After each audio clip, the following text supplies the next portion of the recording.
guys, it's Dice, and today I'm installing a cold air intake by HPS Performance on my 2014 Lexus IS 250. This is the first time ever I'm gonna do any type of modification to my car. I've looked at a couple videos on YouTube. It seemed pretty much straightforward, so I'm gonna try it out now. Make sure you hit the like and subscribe button. This is my first mod of many, so enjoy the ride.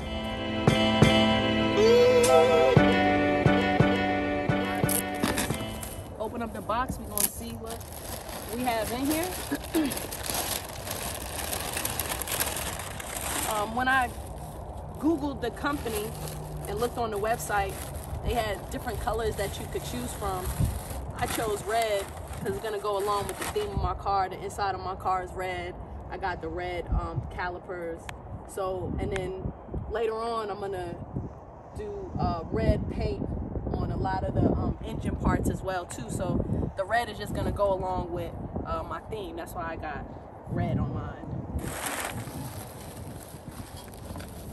So these are the different parts coming out. This is what's gonna protect the cone filter. So I'm gonna have to remove my stock air filter box and pull everything out, and then this will go in the place of it. Right here. We'll take a glance at that real quick just to kind of make sure I'm on the right track. Got tubing in here, hardware in here, screws and stuff like that. So we'll get into it and see how it goes. That came with it. This is the air intake pipe. This is the air intake. This is the filter, the HPS filter. This is going to be the heat shield that's going to go around the filter. Then you have the intake bracket, and then I have a lot of the hardware that's going to be in here that we're going to need. So we're going to try this out. First, I'm going to have to disconnect the negative cable on your battery, just because you're adding something different to your car that's not stock. Later you don't want to come up with error messages inside of the car. So I'm going to disconnect the negative side of the battery first, and then we'll get started. So first we're going to disconnect the negative side of the battery. Then after I get that, I'm going to disconnect the air sensor flow here. It's just a clip here. I'm going to disconnect. Then I'm going to start loosening up these clamps that are here. It's just a couple of screws. I'm going to take the clips off here so I can remove the top portion of the air filter itself. And it's a couple of more clips around here that I just need to, looks like just need to remove, and that should have it come off. So let's get to it.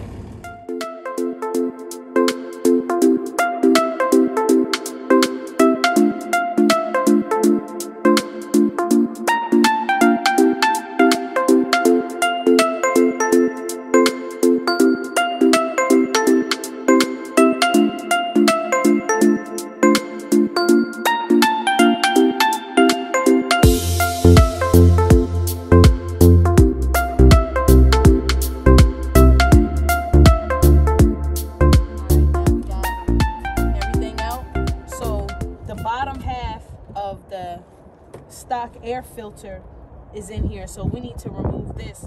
It's looks like 10mm bolts here, so it's one here, one down there, two. I'm thinking it's just two, so I'm gonna loosen these up so then these could come out, because the other plate that we got is gonna go in here instead. So you have to remove the stock box out of here. It was like a clamp in there, so I just got little pliers and just squeezed it together. Then I was able to disconnect it. Got everything out, and I did take a glance at the instructions, and it's some bobble edge trim that came in the box as well. So it's trim. I'm gonna lace it around the bottom edge of the heat shield, and then on the top edge of the heat shield. So this is what this is. So I'm gonna go ahead and cut this open and start just laying it around the heat shield. So it seems like the longer and thicker tubing is gonna go around the top edge of the heat shield, and then the smaller, thinner tubing is gonna go right here around the little box half cut out right here. So let's see how this goes on.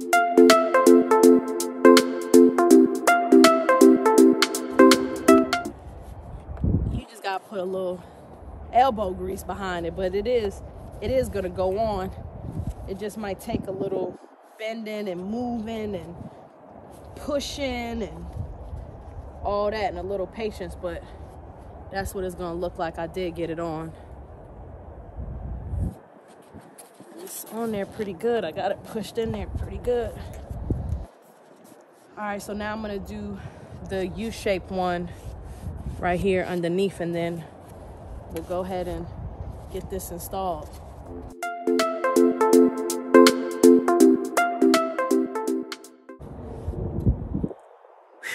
Like I said, just a little elbow grease,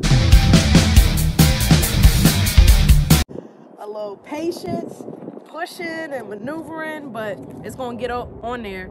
This extra piece, I'm guessing they just have it there so you could, you know, move it how you want to, but I'm just gonna trim this extra piece off because clearly I don't need it. So I'm gonna trim this off, and that should be good to go. Okay, so going back to the directions, it says that we're gonna install a 1/2-inch rubber vibration mount onto the heat shield with the washer nut provided. Then there's a intake bracket. So this is gonna be the vibration. This is the intake bracket that we're gonna use. And then what I'll do is I'll slip that on here, another washer, another nut, tighten that up. That'll be good to go. And then we'll be able to insert the heat shield back into the position here where the original box was at, our original intake box was at. So we're gonna just put back our screws that came out back into the 10mm screws back into the places that it's gonna go. And we're gonna put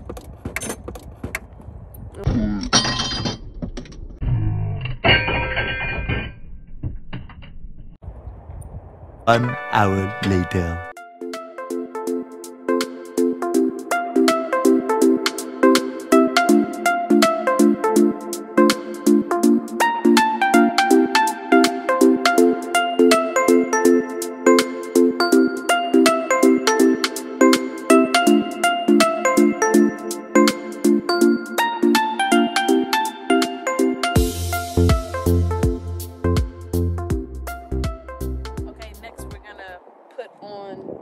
silicone coupler. We're gonna put it on to the throttle that's right here, and it came with the clamps already supplied. So this is gonna go on, and then we have another clamp that it came with. It's gonna go on the bottom end. So we're just gonna put this. I think it might slip around that way. Probably the smaller end toward this way, then the fatter end is gonna be out where the intake goes in. See, that's why I didn't want to tighten it all the way. Just a little trial and error. Put it on this way. Okay. Okay, that should fit there. I'm gonna just leave it loose for right now till I put the intake on it. Got a little chilly out here. So from the stock air intake, this was the lid that we removed. You have your MAF sensor here. It's with 2 screws here. Remember, our sensor plugged up into it. So what we need to do is remove these 2 screws, because we want to remove our air sensor that's in here, our MAF sensor, and then we're gonna install it on our new intake. So I'm just gonna remove these 2 screws. They supplied screws to put it in the new air intake, so that's what I'm gonna do. I'm gonna remove this MAF sensor. I'm gonna use the 2 new screws, and then I'm gonna put it right here in the hole that's here on our new intake. So this piece is gonna go in here.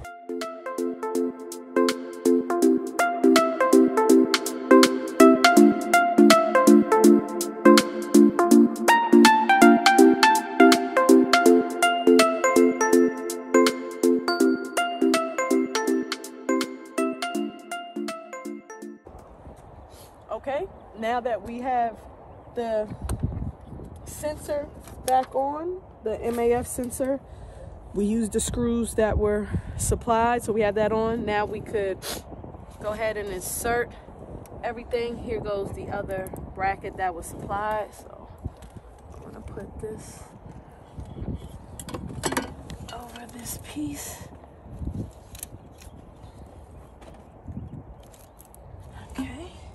And then we have also a nut and washer supply. So we're gonna attach our new air intake, and then we're gonna attach it onto the bracket that we put in earlier on the heat shield. So you see that this just lines up, and we'll screw our washer and our nut that's supplied, and then go ahead and insert this so everything could be nice and snug and tight. Okay. Finally got that in there, that nut and washer, got that secure. Once I get everything in here good, tighten up and everything, I'll wipe this down. We want to go ahead and secure our hoses back. Put our clamp on here, make sure everything is nice and tight on there. And then we have our sensor. We're just gonna plug that right back on in, and then we're going to attach our filter. Has the bracket on here as well. Put that on there nice and tight. So now all I'm gonna do is I'm gonna tighten up our brackets here. 1, tighten up my bracket here. 2, tighten up my bracket here. 3.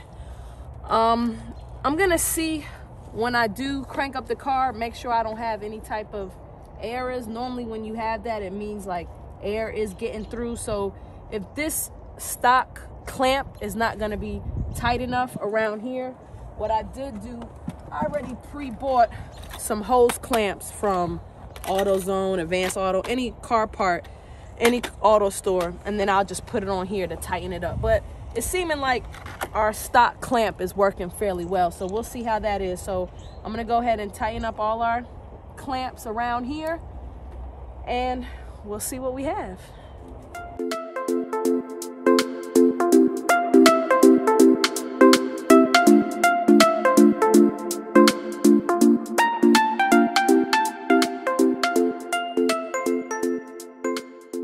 All right, so got everything tightened, all the clamps, all the hardware, the sensor back in, got the ground or the battery back on.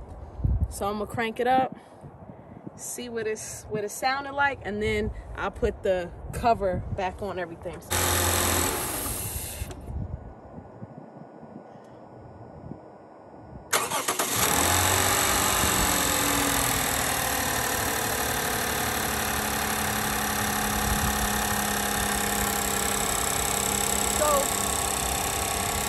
Might do that once you have it on there. You might crank it and it might cut right off. That's okay. Just crank it back again and everything should be okay. When I cranked it, I didn't have any type of sensors or error codes or anything like that. I'm gonna take it for a spin and see how it goes. I'm gonna clean up all this and take it for a ride. Okay, so once I cranked up my car, I don't have any error messages or anything like that, just because I took the battery off. You're just gonna probably just have to reprogram like your clock and your radio settings or what you had going. But so far it seems like everything is pretty good, so we're gonna notice any type of difference now. See what happens. But it wasn't actually bad at all. Just ran into a few little hiccups. I lost a screw in the engine, had to find, and just I did have to look at the instructions a little bit here and there for a couple of the pieces, but it was pretty much straightforward. I feel like if I could do it, anybody could do it. So just make sure you have the right tools for the right job, and you could get it done. So we gonna see how this goes on the main little street.